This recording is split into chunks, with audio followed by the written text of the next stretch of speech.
सीरत बेगम के पैरों तले उस वक्त जमीन खिसक गई जब उन्हें ये खबर मिली कि उनका इकलौता बेटा ज़रार उनकी मर्जी के खिलाफ जाकर फरियाल के घर पहुंच चुका है। एक पल में उनका गुस्सा आसमान छूने लगा और दिल में जैसे तूफान उठ खड़ा हुआ।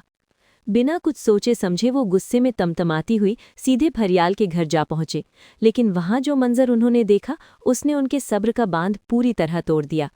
उनकी आंखों के सामने ज़रार खड़ा था और ये देखकर वो चीख उठीं। उनकी आवाज़ में दर्द भी था और गुस्सा भी। उन्होंने ज़रार को लताड़ते हुए पूछा कि आखिर वो यहाँ कर क्या रहा है। क्या उसे अपनी माँ की कोई परवाह नहीं जो घर पर उसका इंतज़ार कर रही है। फिर उन्होंने फरियाल की तरफ तिरस्कार भरी नज़र से देखा और जहर घोलते हुए कहा कि इस लड़की ने उसे अपनी मीठी बातों में फंसा लिया है, तभी तो वो खिंचा चला आया है। ज़रार जो पहले ही अपनी बीमार चाची की हालत देखकर अंदर से टूट चुका था, उसने खुद को संभालते हुए अपनी माँ को जवाब दिया कि वो यहाँ किसी के कहने पर नहीं बल्कि खुद अपनी चाची की तबीयत पूछने आया है, क्योंकि वो बहुत बीमार है। लेकिन सीरत बेगम का गुस्सा कम होने का नाम ही नहीं ले रहा था। उन्होंने एक ऐसा फैसला सुनाया जिसने पूरे माहौल को सन्न कर दिया। उन्होंने ज़रार की आंखों में आंखें डालकर कहा कि अब उसे चुनना होगा, या तो वो अपनी माँ को चुन ले या फिर इस घर और इन लोगों को। आज ही उसे फैसला करना होगा कि उसके लिए ज़्यादा अहम कौन है। कमरे में सन्नाटा छा गया। फरियाल और उसकी माँ खामोशी से सब कुछ देख रही थीं। उनकी आंखों में आंसू थे, दिल में तकलीफ थी। तभी ज़रार ने गहरी सांस ली और अपने दिल की बात कह डाली। उसने कहा कि बचपन से वो देखता आया है कि उसकी माँ ने हमेशा इन लोगों के साथ बेगानों जैसा बर्ताव किया है, लेकिन सच ये है कि ये उनके अपने हैं और अपने लोगों के साथ ऐसा सुलूक नहीं किया जाता। उसने साफ शब्दों में कह दिया कि वो इस हालत में अपनी चाची को अकेला छोड़कर नहीं जा सकता, चाहे उसकी माँ को ये कितना भी बुरा क्यों ना लगे। ये सुनकर फरियाल हैरान रह गई। उसे यकीन ही नहीं हो रहा था कि ज़रार उसके लिए अपनी माँ के खिलाफ खड़ा हो गया है।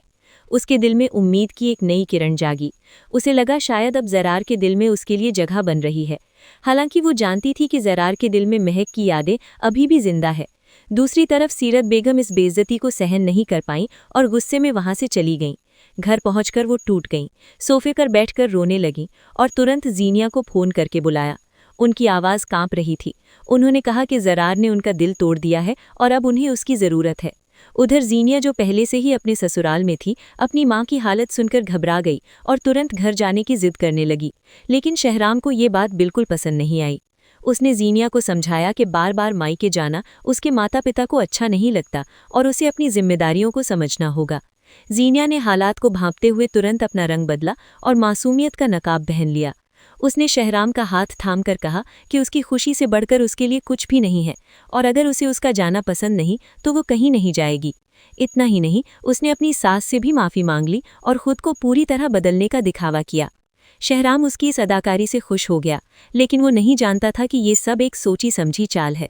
उसी वक्त जीनिया ने मौका पाकर शानजे को एक कोने में घेर लिया और उसे खौफनाक अंदाज में धमकी दी कि अगर उसने उसके खिलाफ एक शब्द भी कहा तो उसका अंजाम बहुत बुरा होगा।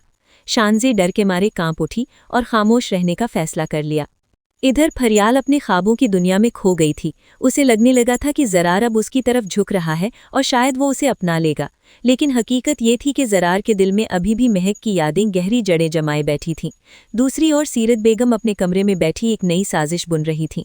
वो किसी भी कीमत पर फरियाल को अपने बेटे की ज़िंदगी से दूर करना चाहती थीं। उन्हें फरियाल की मौजूदगी बिल्कुल मंजूर नहीं थी और अब वो जीनिया की मदद से एक नया खेल खेलने की तैयारी कर रही थीं।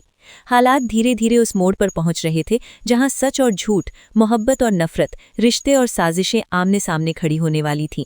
हर दिल में एक सवाल था, क्या शानजे कभी सच बता पाएगी? क्या जीनिया की चालें बेनकाब होंगी?